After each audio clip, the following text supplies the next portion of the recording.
Today we wanted to do a video of a turkey gear checklist.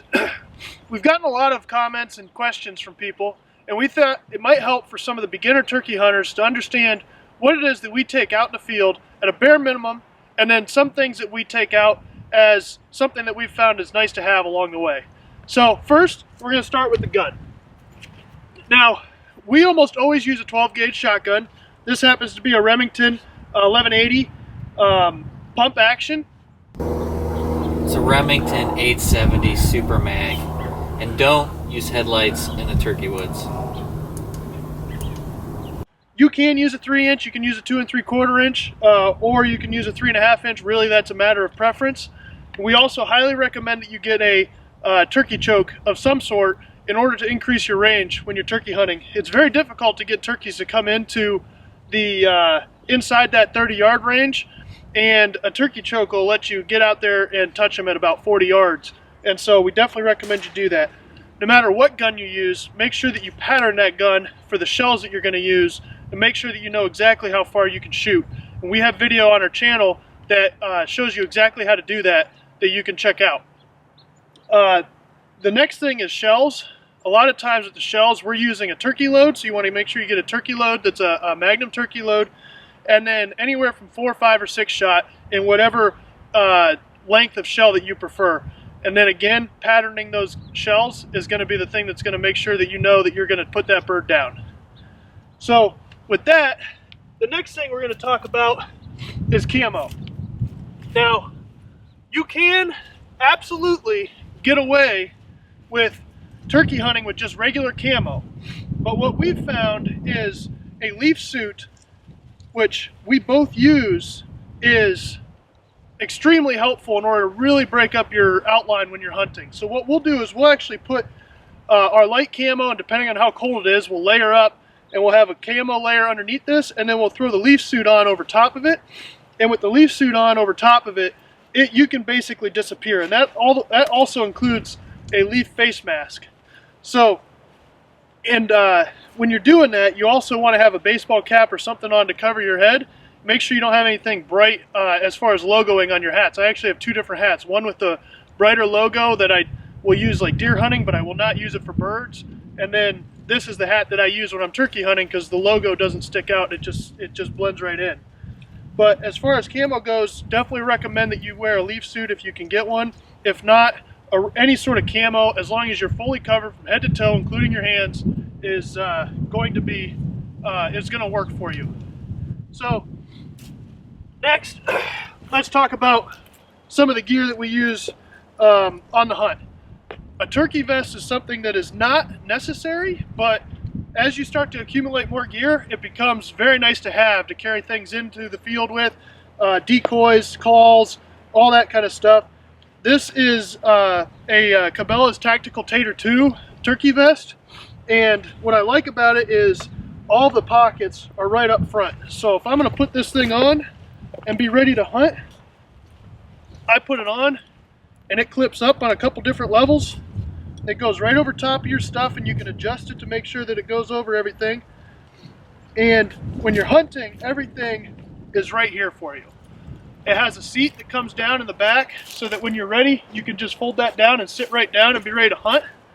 It also has a pocket back here that you can put stuff in, like decoys and things like that. But the majority of the things that you're going to use are right in this area.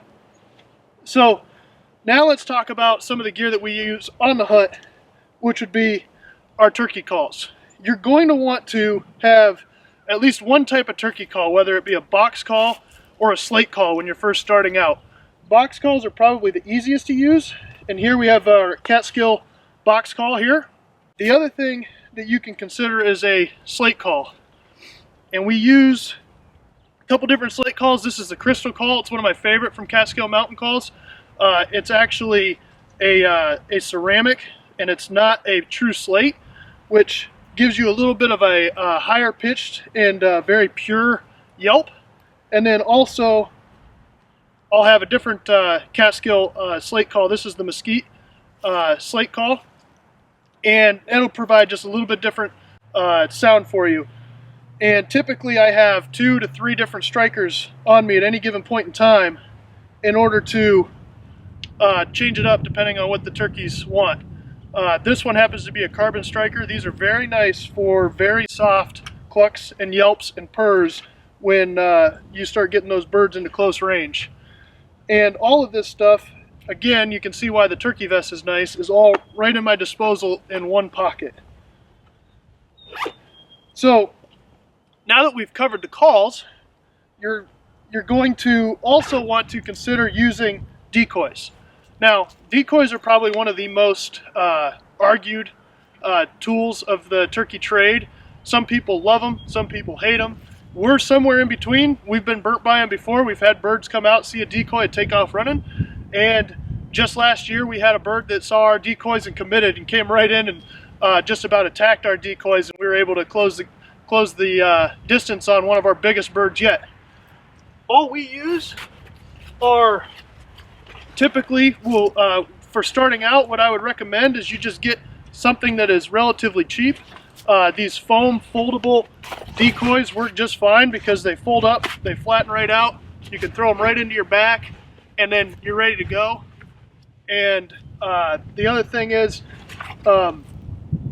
you can get multiples and have the Jake and the hen and all those ready to go and pack a bunch of them into your vest when you're going. But we recommend that you at the very least have a hen decoy.